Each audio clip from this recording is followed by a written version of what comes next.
अस्सलाम वालेकुम, आप देख रहे हैं होराइजन न्यूज़ HD। खबर शामिल करते हैं मुल्तान से। 6 बहनों की 6 भाइयों से पसंद की शादी।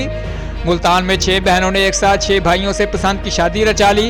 ये मुनफरद शादी वालिदैन ने बच्चों के इसरार पर खूब धूमधाम से की। आंखों में सपने, चेहरे पर मुस्कान सजाए मोहम्मद लतीफ़ की 6 बेटियां एक ही घर रुखसत हो गईं। मुल्तान की 6 बहनों ने अपने चचा के 6 बेटों से पसंद की शादी करा ली। वालिदैन ने बच्चों के इसरार पर शादी की इज्तिमाई तकरीब भी धूमधाम से सजाई।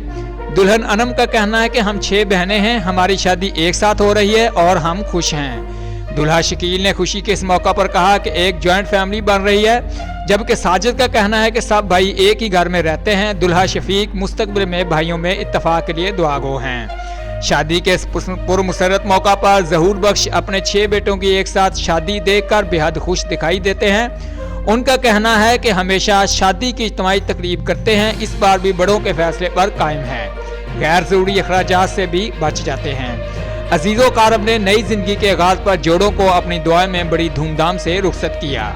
Report Abdushakoor Saddu, divisional bureau chief, Bahawalpur, horizon news HD।